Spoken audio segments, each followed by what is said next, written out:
जय श्री हरि, जय श्रीमन्नारायण,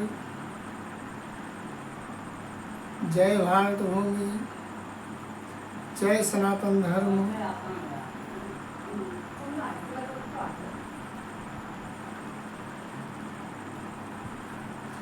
जय अयोध्यापुरी।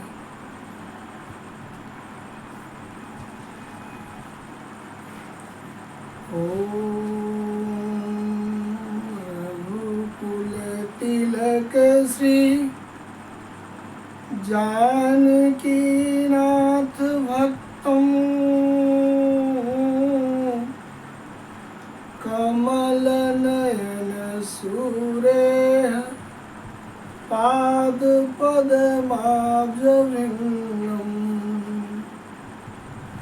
बुधवर बहुमान्ये राघवाचार्यवर्ये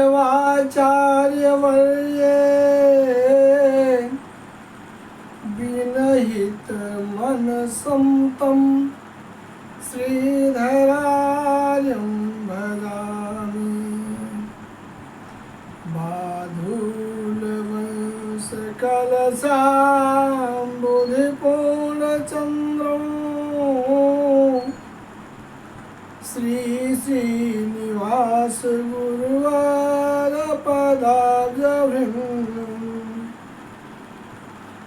श्रीवास सूरितनयं विनयोज्ज्वलन्तं श्रीरङ्गदेशिकमहं शरणं प्रपद्ये।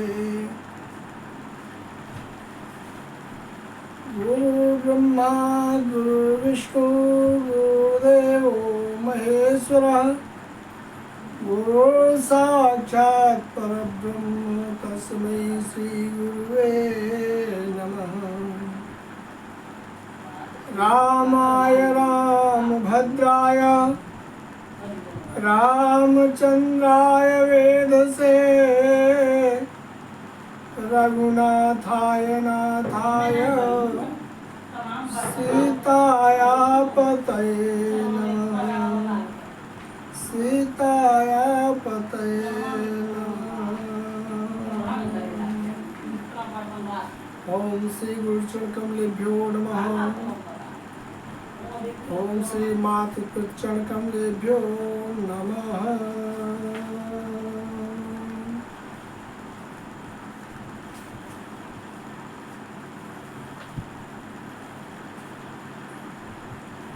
आइए कथा की तरफ प्रवेश किया जाए।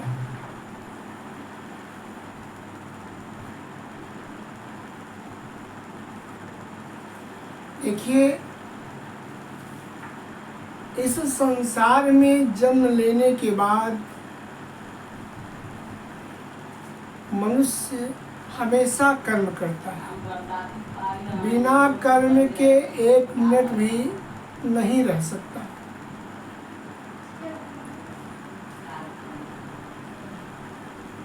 अब प्रश्न यह होता है कि उसके कर्म कैसे हैं।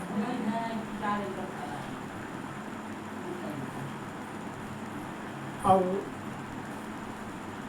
यह विषय है। कहते हैं सुख दुखे सने कृत्वा लाभालाभौ जया जययु ततो युद्धाय युज्यस्व नैवं पापं वाप्स्यसि। भगवान व्यवहार में परमार्थ की कला बताते हैं। सिद्धि असिद्धि में सम रहकर, तटस्थ रहकर निष्काम भाव से अपने कर्तव्य कर्म का पालन करना, सेवा करने से मनुष्य युद्ध जैसा घोर कर्म करते हुए भी अपना कल्याण कर सकता है। जय पराजय, लाभ हानि, सुख दुख को एक समान भाव करके फिर युद्ध में लग जा। इस प्रकार भगवान श्री कृष्ण ने अर्जुन से कहा, हे अर्जुन, इस प्रकार युद्ध करने से तुम्हें पाप नहीं लगेगा। इससे सिद्ध हुआ कि मनुष्य प्रत्येक परिस्थिति में अपना कल्याण करने में समर्थ है और स्वतंत्र है। आगे कहते हैं, भीष्म द्रोण प्रमुखता सर्वेषां च महीक्षिताम् वाच पार्थ पश्यैतान् समवेतान् कुरुनि।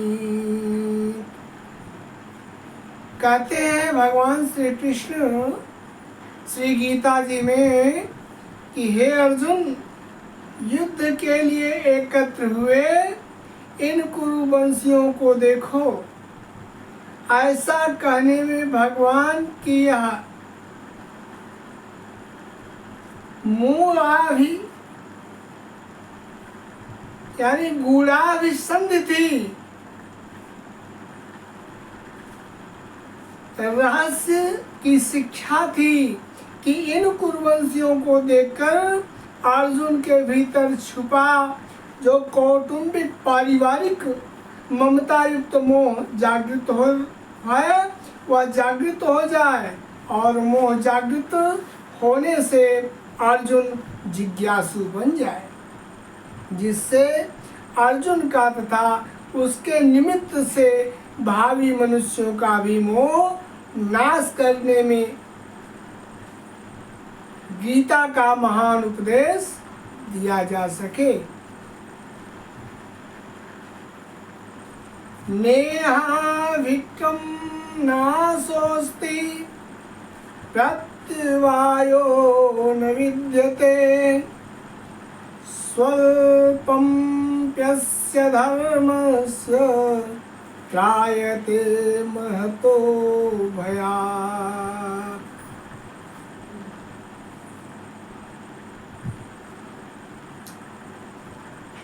एक तरह जान लीजिए,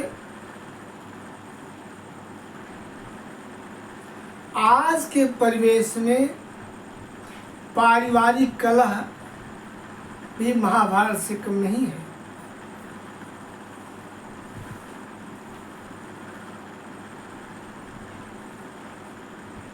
बड़ी ही सूझबूझ के साथ परिवार में उत्पन्न विद्रोह को शांत किया जा सकता है।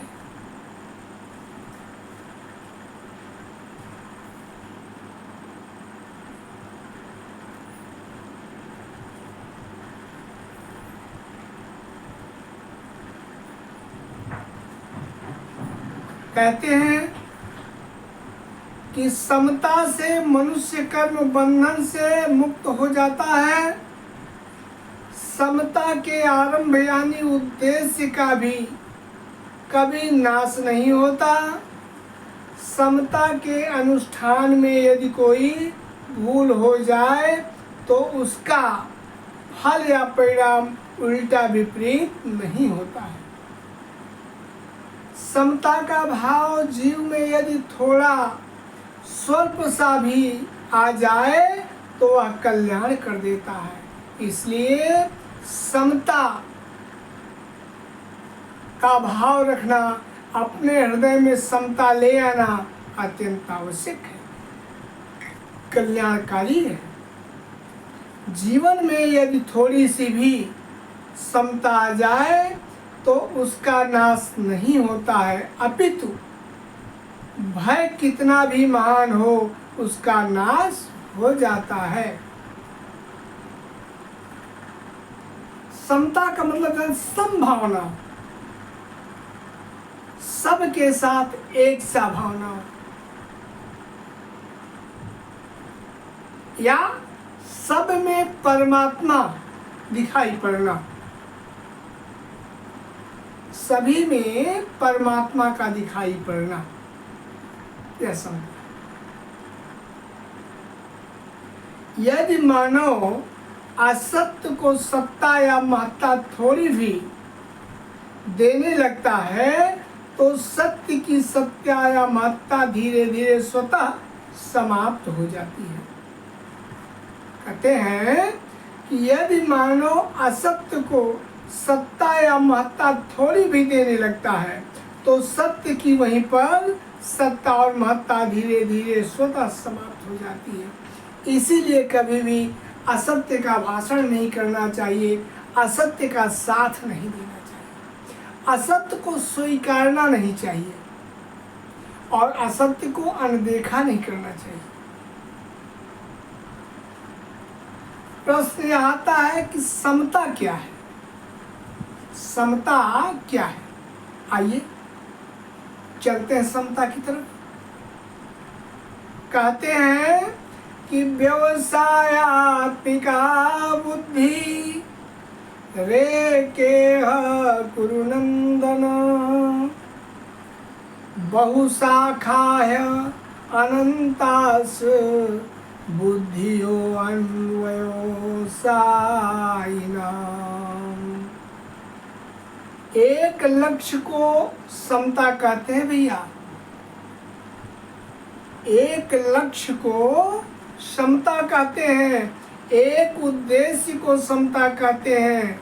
जैसे रामचरितमानस में गोस्वामी तुलसीदास जी महाराज लिखते हैं कि एक ही धर्म एक व्रत नेमा काय वचन मन पति पद प्रेम। एक ही धर्म हो, एक ही व्रत हो, एक ही उद्देश्य हो, एक वचन हो तो हृदय में अपने आप लक्ष्य के प्रति प्रेम अनुराग अनायास ही जागृत हो जाता है। वैसे भी कहा गया है कि एक ही साधे सब सधे, सब साधे सब जाय। इसलिए समता की प्राप्ति उसी को होती है जिसका उद्देश्य एक है। अनेक उद्देश्य कामना के कारण होते हैं। जिसके हृदय में कामना भरी होती है उसके अनेक उद्देश्य होते हैं। परिणाम क्या होता है? एक की सिद्धि भी नहीं हो पाती है, अनेक भी समाप्त हो जाते हैं। समता में स्थित मनुष्य जल में कमल के समान संसार में रहते हुए भी पाप पुण्य दोनों से नहीं बंधता, दोनों से नहीं बंधता है, यानी मुक्त हो जाता है। यही जीवन मुक्ति है, इसे ही जीवन मुक्ति कहते हैं। अब प्रश्न आता है कि महाराज जी सकाम भाव क्या है? सकाम भाव वह है कि भोग ऐश्वर्य प्रसक्ताम तया परित चेतसाम व्यवसाय आत्मिका बुद्धि समाधौ न विधीयते। सांसारिक वस्तु भोग और ऐश्वर्य संग्रह की आसक्ति भैया सकाम भाव है। प्यारे श्रोतागणों, संसार की जो वस्तु भोग है, ऐश्वर्य आदि है, उसको संग्रह करना, इकट्ठा करना की जो प्रवृत्ति है, आसक्ति है, मोह है, यही सकाम भाव है। कारण संसार की जो भी भोग वस्तु है वह क्या है? क्षणिक है, अस्थिर है, क्षणभंगुर है, क्या है?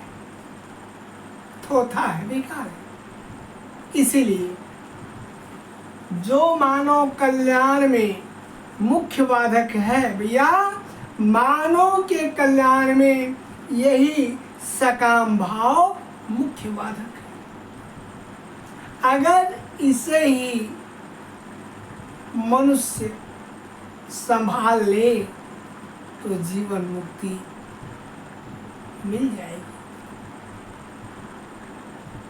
अतः सकाम भाव त्याग करके भगवान श्री कृष्ण कहते हैं, अर्जुन तुम निष्काम भाव हो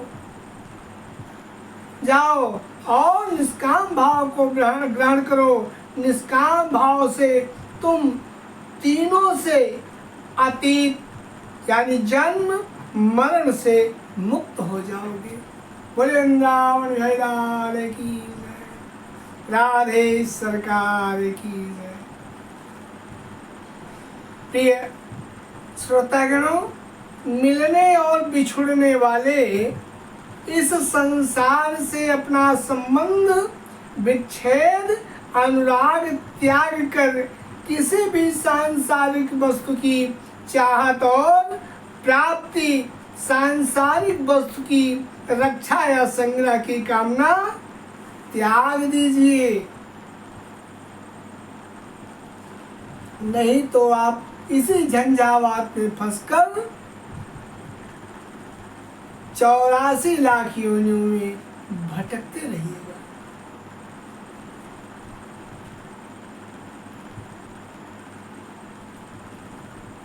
गोस्वामी तुलसीदास जी महाराज अपने रामचरितमानस में लिखते हैं कि परहित सरिस धर्म नहीं भाई,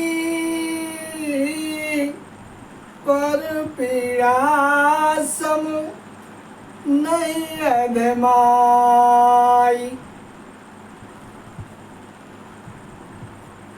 भैया, परोपकार का अनुसरण कर परोपकार जीवन में उद्देश्य बनाते हुए ईश्वर का सानिध्य प्राप्त करो। ऐसा करने से ईश्वर का सानिध्य आपको प्राप्त होगा। जीव के लिए कामना मात्र ही भव बंधन कारक है। इस संसारिक जो बंधन है वह बांधने वाला है। कहते हैं निस्त्रयी गुणो एवं त्रयी धर्म मनो प्रपन्ना, गता गतम काम कामा लभन्ते।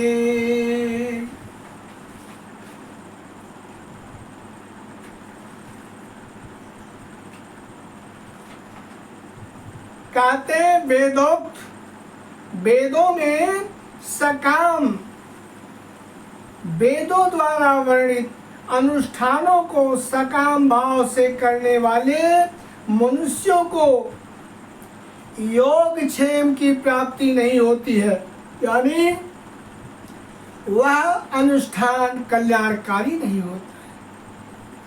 जैसे प्राय आजकल देखा जाता है, कोई पुत्र प्राप्ति के लिए कर रहा है, कोई धन प्राप्ति के लिए कर रहा है, कोई ऐश्वर्य के लिए कर रहा है, कोई स्वास्थ्य के लिए अनुष्ठान कर रहा है, कोई किसी को परेशान करने के लिए अनुष्ठान कर रहा है। नाना प्रकार से अनुष्ठान चल रहे हैं, लोग करवा रहे हैं, लोग कर रहे हैं। ये क्या है?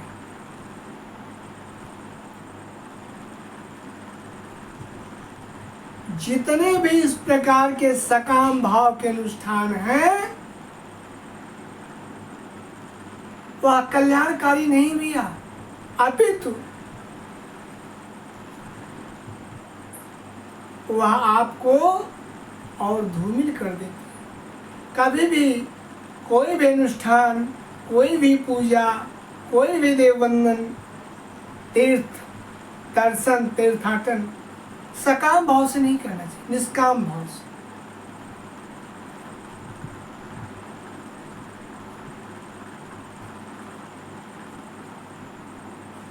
जो निष्काम भाव से एक बार भी प्रेम से मेरे कन्हैया जी, मेरी राधा रानी माँ, या ब्रह्मा जी, श्री विष्णु जी, श्री भोलेनाथ जी बाबा, अपितु जो भी उनके इष्ट हैं, अगर निष्काम भाव से उन्हें भजता है, उनका नाम लेता है, उनकी पूजा आराधना अनुष्ठान करता है, वह सफल है, मंगलकारी है। लेकिन वही सकाम भाव से अगर उसका वह अनुष्ठान, पूजा, नाम, संकीर्तन रहा तो भैया वह संसार चक्र में परे के परे ही भटकते रहते हैं ऐसे लोग।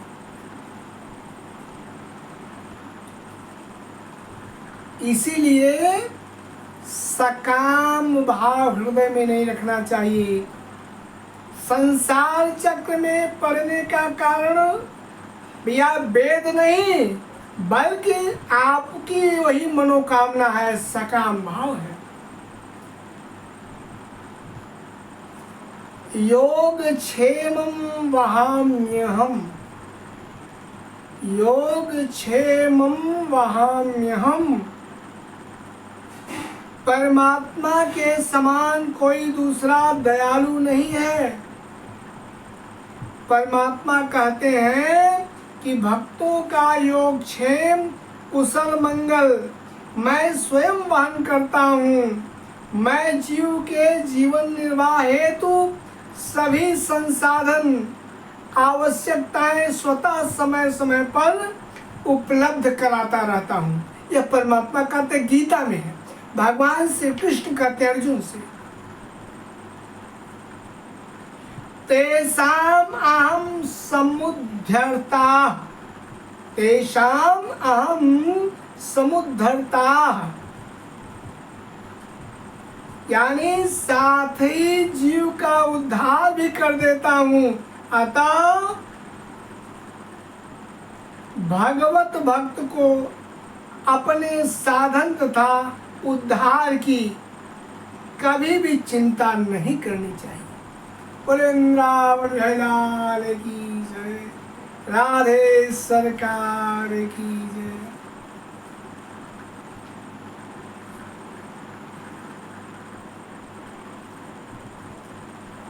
अब प्रश्न आता है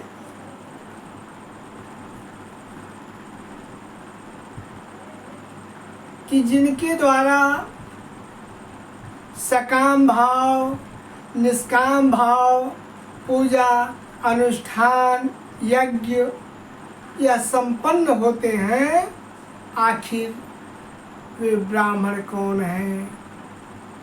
ब्राह्मण क्या है?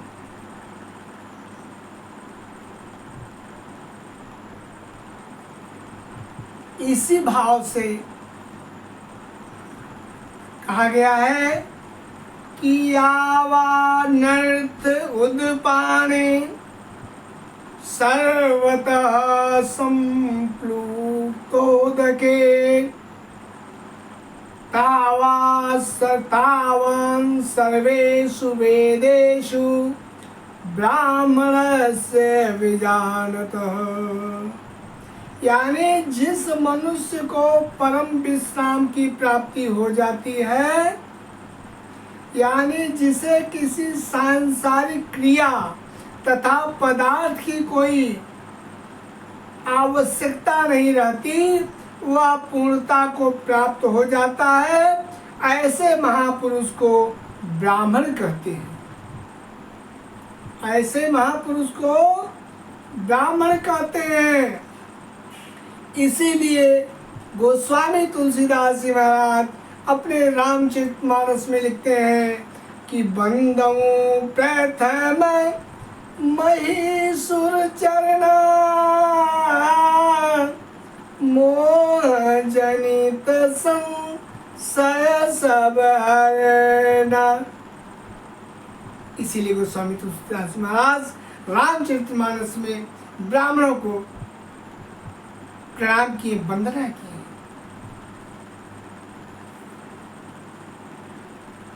कर्म एवाधिकारस्ते मा फलेषु कदाचन मा कर्म फल हेतुर्भूर्मा ते संगोस्त्व कर्मणि।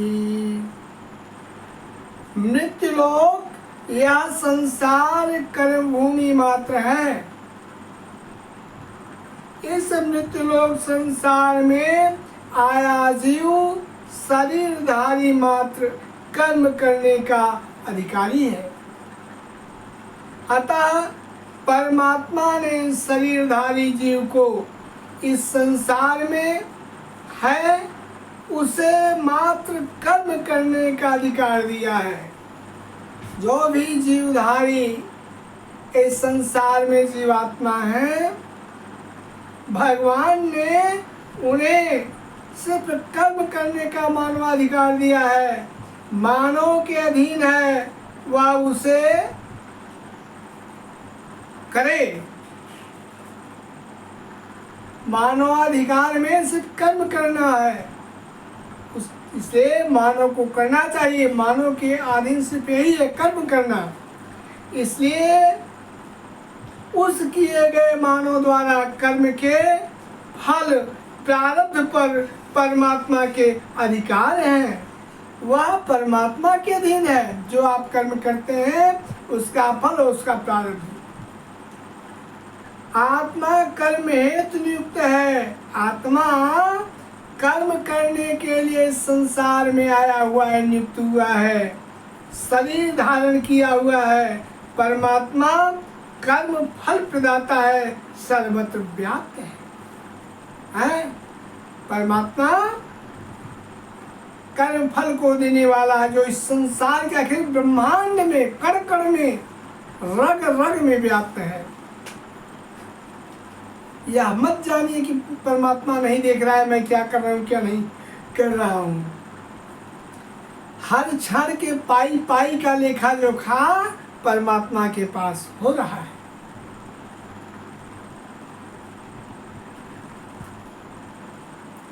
ये दोनों भैया अलग अलग विभाग भी हैं, कर्म विभाग और कर्म फल विभाग। कर्म करना जीवात्मा के यानी मनुष्यों के अधीन है और फल देना परमात्मा के अधीन है। कर्म विभाग जिसके लिए जीवात्मा मानव शरीर धारण किया है, और कर्म फल विभाग जो परमात्मा सर्वत्र व्याप्त है, सभी कर्म कर्ता को कर्म फल प्रदान करता रहता है। बोले वृंदावन भैलाल की जय, राधे सरकार की जय। अब प्रश्न आता है कि महाराज जी कर्म योग क्या है? कहते हैं तर्क संग्रह के अनुसार उत्क्षेपण, प्रक्षेपण, कुंचन, प्रसारण, गमनानि पंचकर्माणि, यानी उछलना, गिरना,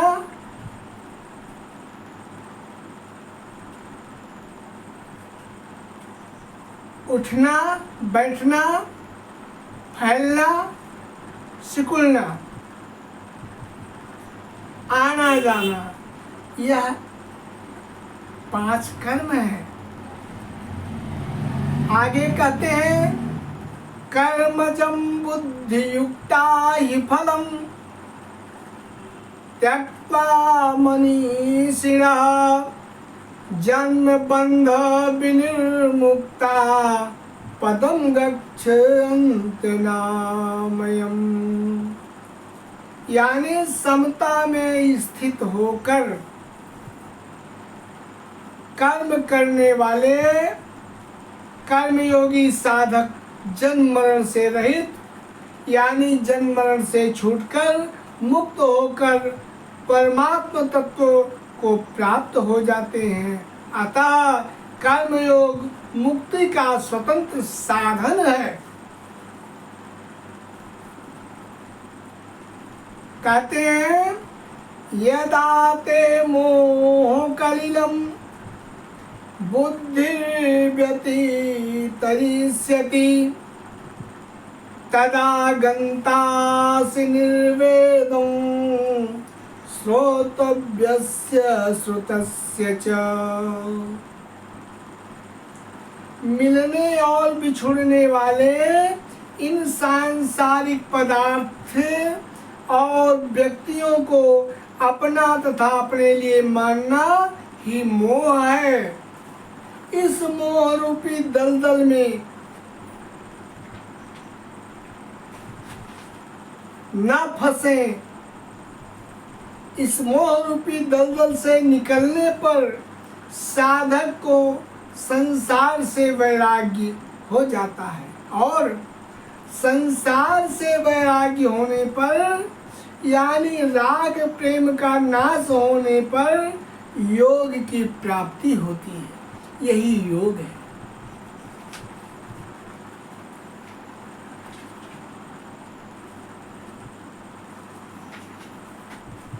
आगे कहते हैं कि श्रुति विप्रतिपन्ना तेदा अस्थास्यति निश्चला समाधा वचला बुद्धिस्तदा योगमाप्स्यसि।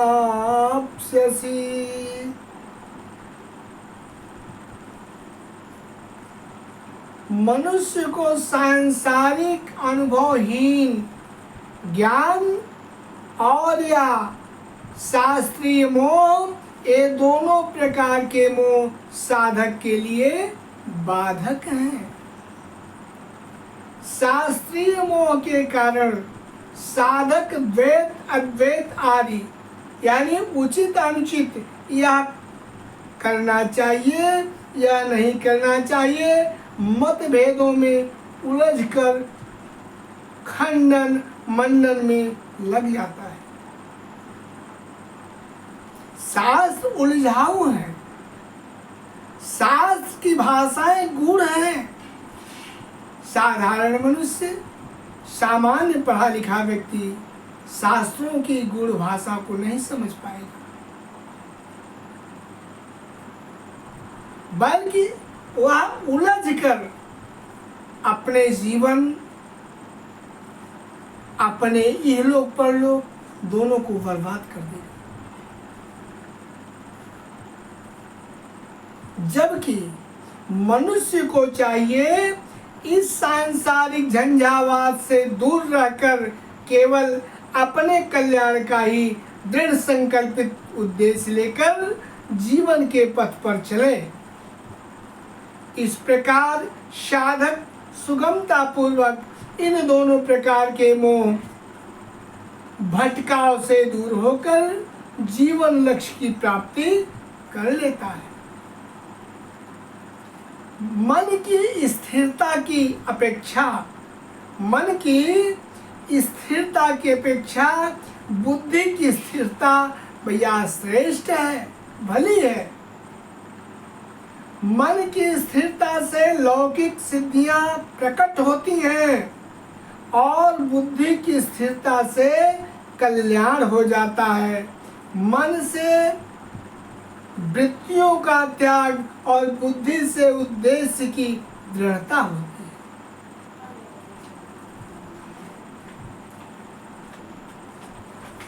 कहने का तात्पर्य ज्यादा बुद्धिमान नहीं बनना चाहिए, ज्यादा बुद्धि का प्रयोग नहीं करना चाहिए, नहीं तो पतन होने में देर नहीं।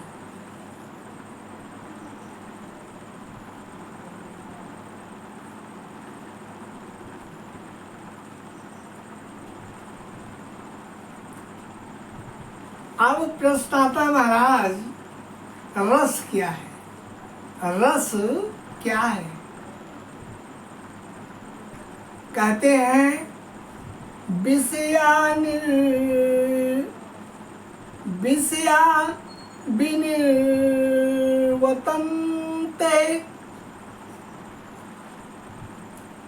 निराहारस्य देहिनः।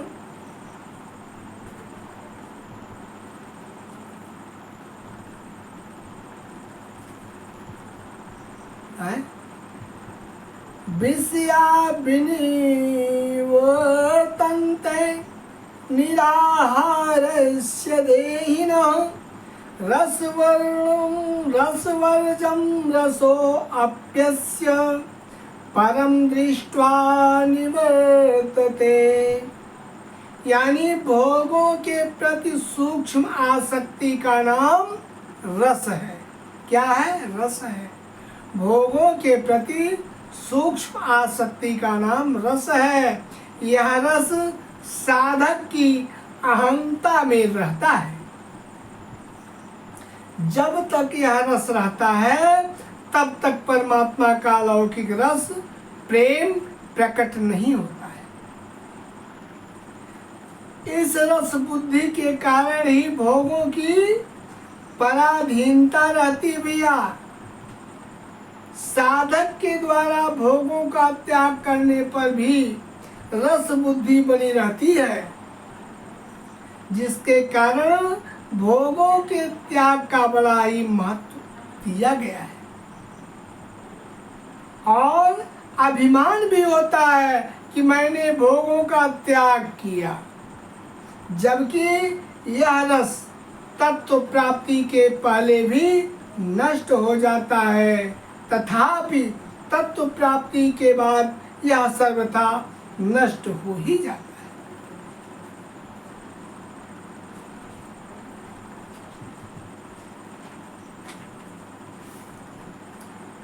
अब प्रश्न आता है, इंद्रिय क्या है?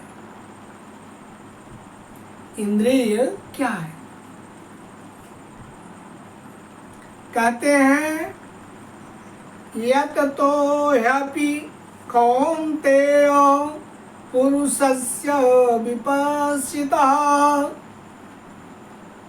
इंद्रियाणि प्रमाथीनि हरन्ति प्रसभं मनः। बुद्धिमान साधक को अपने इंद्रियों पर कभी विश्वास नहीं करना चाहिए। यह जो 10 इंद्रियां हैं, यह 10 घोड़े हैं और यह शरीर रथ है। रथ इन 10 घोड़ों पर यानी 10 इंद्रियों पर कभी भी मनुष्य को विश्वास नहीं करना चाहिए, भरोसा नहीं रखना चाहिए। ये भरोसेमंद नहीं है। कारण कि जब तक अहंता में रस बुद्धि पड़ी है तब तक साधक का पतन होने की संभावना सदैव बनी रहती है।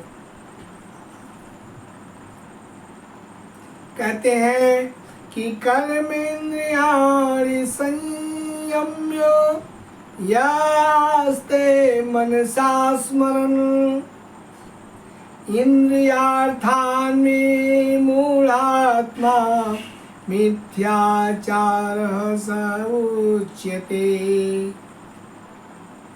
मानव भोग बुद्धि या इंद्रियों द्वारा किया कर्म करे। मानव भोग बुद्धि या इंद्रियों द्वारा क्रिया कर्म करे, भोग भोगे अथवा ज्ञान बुद्धि द्वारा मन द्वारा उसका चिंतन करे, ये दोनों में कोई अंतर नहीं भैया। दोनों अवस्था का अंतःकरण पर एक समान प्रभाव पड़ता है। एक दृष्टि से भोगों का चिंतन करने से साधक का विशेष पतन होता है। जिन भोगों की प्राप्ति वह लोक मर्यादा या असमर्थता से भी नहीं भोग पाता, उसे वह मन से भोग लेता है।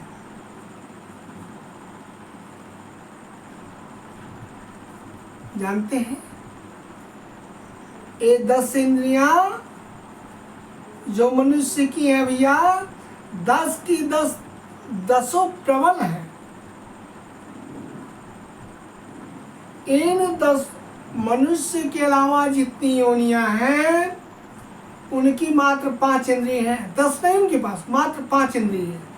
मनुष्य एक ऐसा प्राणी है जिसके पास 10 इंद्रियां हैं और 10 की 10 प्रबल है।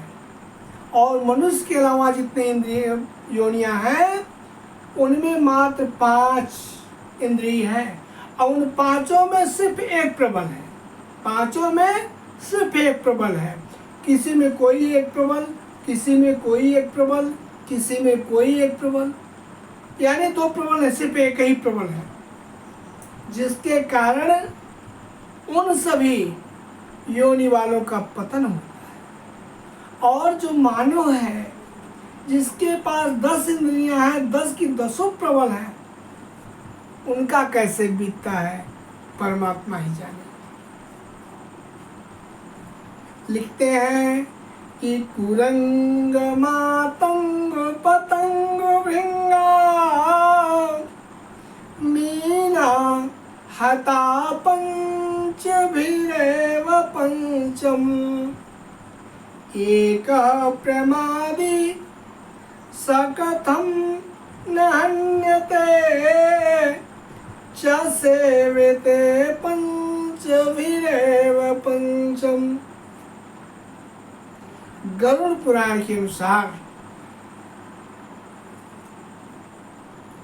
कुरंग कहते हैं हिरण को। हिरण की घ्राण शक्ति बड़ी प्रबल है। क्या है? घ्राण शक्ति, सूंघने की शक्ति बड़ी प्रबल है।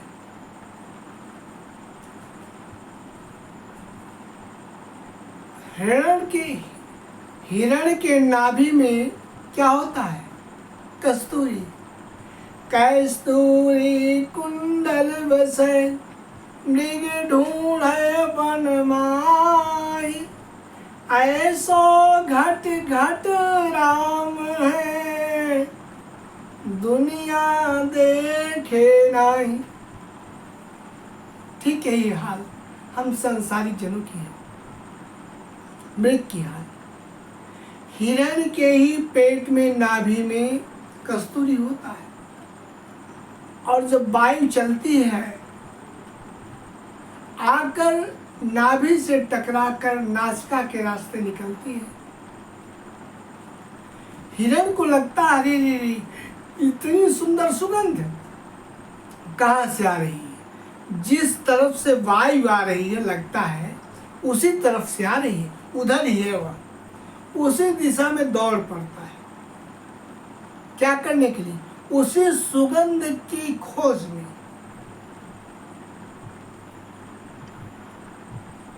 परिणाम क्या होता है? दौड़ते दौड़ते दौड़ते दौड़ते दौड़ते थक जाता है। हाथ को नहीं लगता, हाथ उसके कुछ भी नहीं लगता। थक हार कर निराश जाता हो जाता है, थक कर चूर चूर हो जाता है। किसी पेड़ का सहारा लेकर खड़े होकर विश्राम करने लगता है। इसके कारण किसी बहेलिए द्वारा, किसी शिकारी द्वारा पकड़ा जाता है, उसका पतन हो जाता है। अब आया मातंग। मातंग मतलब हाथी, गज या कामातुर होता, काम भावना इसकी बड़ी व्यक्त है। अपने को संभाल नहीं पाते। शिकारी क्या करते? उसी का लाभ लेते हैं शिकारी। जिस जंगल में जिस रास्ते हाथियों का झुंड जाना होता है, शिकारी 2-4 दिन पहले पता लगा लेते हैं और जब देखते हैं नित्य प्रति इस रास्ते हाथियों का झुंड जाता है, बीच रास्ते में बहुत बड़ा गड्ढा खन देते हैं जिसमें हाथी गिर जाए और निकल ना पाए। गड्ढा खनने के बाद ऊपर पतली पतली टहनियाँ सूखी हुई रख करके और पत्ते बिछाकर मिट्टी हल्का सा डाल देते हैं। दूसरे छोर पे कागज का या कपड़े की एक हाथी के आकार का खड़ा करते हैं लाकर। जब उधर से हाथियों का झुंड चलता है तो हाथी जब देखता है किसी दूसरे टोली की हाथी आ गई है तो अपने आप को संभाल नहीं पाता, व्यग्र होकर उसकी तरफ दौड़ पड़ता है। क्या होता है? कामांध होकर दौड़ पड़ता है, परिणाम क्या होता है? किसी गड्ढे में आके गिर जाता है। लाख प्रयास करता निकलने के लिए, नहीं निकल पाता। जैसे हर जीवात्मा की हाल है संसार, नहीं निकल पाता। प्रातः काल होता है, शिकारी आते हैं, उसको दूर से गड्ढा खनते हैं, खूब दूर से खनते खनते लाते हैं और उसके गले में बढ़िया सीकर फंसा देते हैं, पैरों में कांटों का बांध देते हैं। उसके बाद धीरे धीरे उसको निकालते हैं, ले जाते हैं, फंस जाता है। इसके बाद पतंगा देखते हैं ना, पतंगे का क्या कहते हैं? दृष्टि, लालच दृष्टि। आंख से देखता है लेकिन दृष्टि की चकाचौंध के कारण वशीभूत होकर परिणाम नहीं दिखाई पड़ता उसे। देखता दीपक जल रहा है, उसके सारे साथी बंधु बांधव उस पर गिर करके समाप्त हो जा रहे हैं, लेकिन फिर भी परिणाम पर ध्यान नहीं देता, क्योंकि वो दृष्टि के वशीभूत है और खुद भी जाकर उस पर गिर पड़ता है, उसका प्राणांत होता है। यही हाल हम जीवों का है।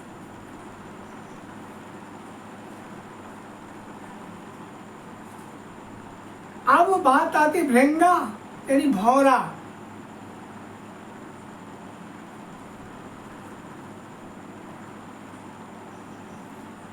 भौरे की जीवा शक्ति प्रबल है, वह भोजन का आहार का बड़ा प्रिय है, पराग का बड़ा ही प्रिय है। पराग उसे मिलना चाहिए बस। पराग के रसास्वादन में अपनी सुध बुद्ध तक खो देता है, परिणाम का ध्यान नहीं देता, जैसे हम मनुष्यों की हाल है।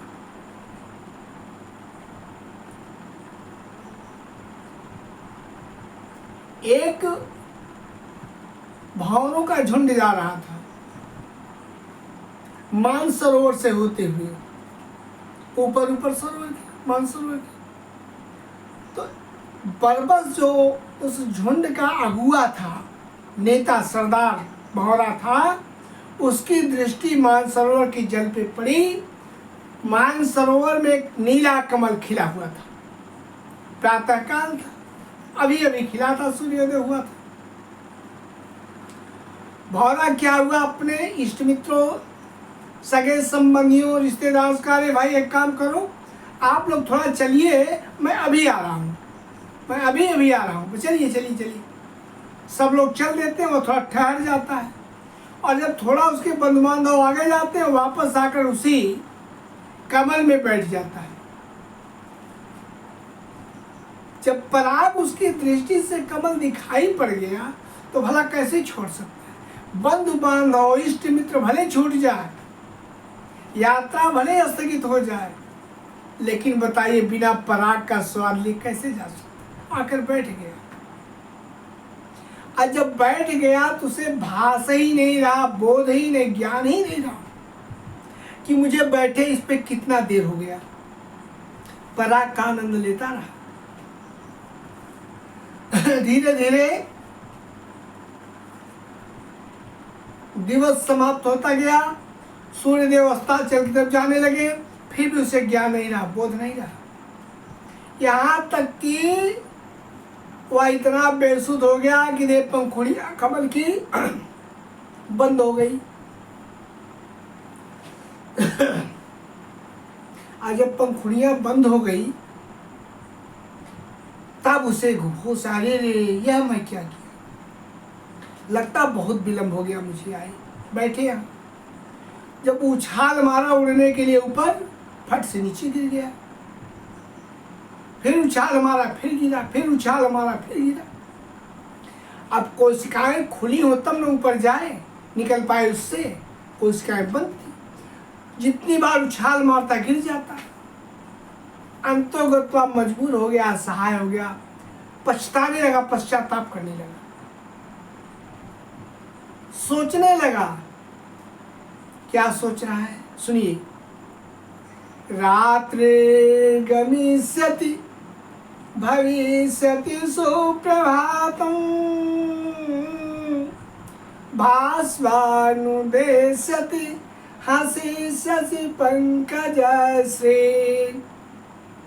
इत्थं विचिन्तकोशगते दुरेफे हाहंतनलिनी गजउज्जहार। सोच रहा है कि धीरे धीरे रात्रि व्यतीत होगी, सूर्यदेव महाराज उदयाचल पे आएंगे, उदय होंगे, सूर्य की किरणें इस कमल के पंखुड़ियों पर पड़ेंगी, सूर्य की उष्मा पाकर कमल खिल जाएगा और मैं निकल लूंगा, अपने बंधु बांधवों से जाकर मिल लूंगा। यही हाल हम जीवों का है। परिणाम क्या हुआ, यही सोचते सोचते सुबह का 4 बज गया, देव बेला हो गई, देव बेला हो गई।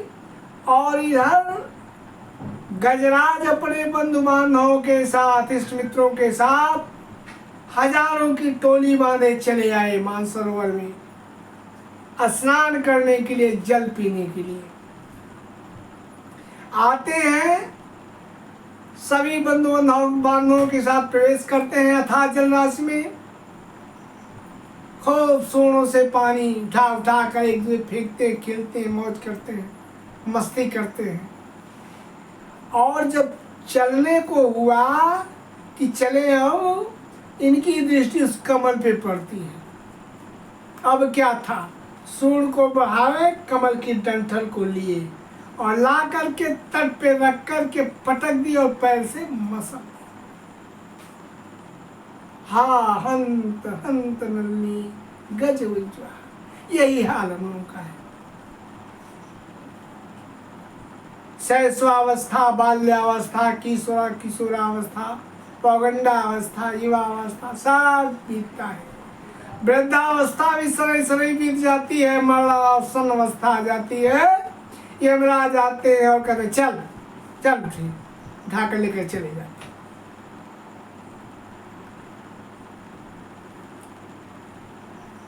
अब प्रश्न आता, मीन यानी मछली, मीन मतलब मछली। मछली की जीवा बड़ी लालची होती है, मछली जैसा लालची कोई नहीं होता, बड़ी लालची होती है।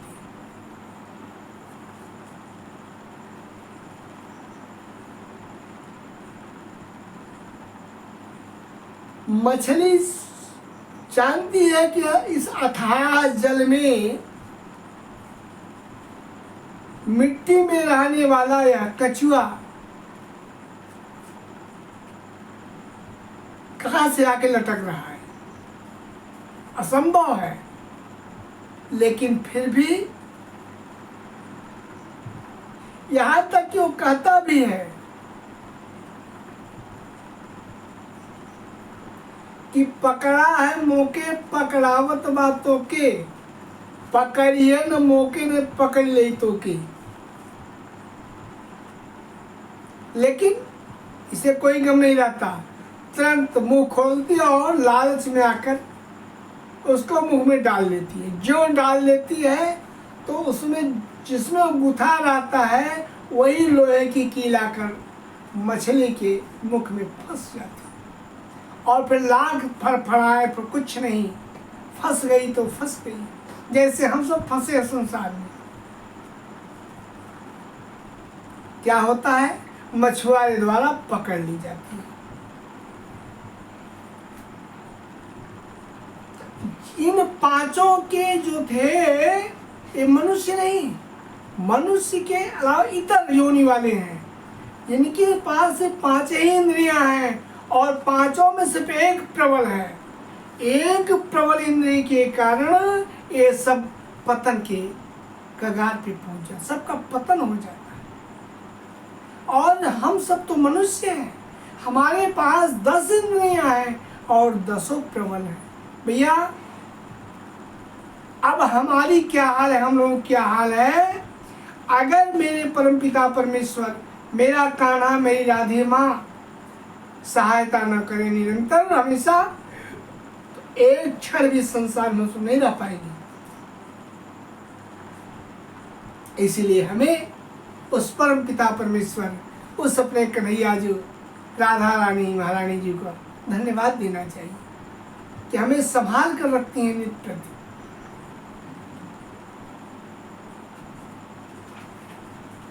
अरे यह तो ऐसे हैं, इनकी महिमा भगवान की बड़ी ही अलौकिक है। इस विषय में कल प्रकाश डाला जाएगा। आज की कथा यहीं विराम करती है। कल फिर आप सभी लोग अपने दैनिक गृह कार्यों को संपन्न करते हुए कथा परिसर में कथा श्रवण हेतु सादर आमंत्रित हैं, पधारें। इसी के साथ जय श्री हरि, जय श्री नारायण, जय श्री सीताराम जी महाराज।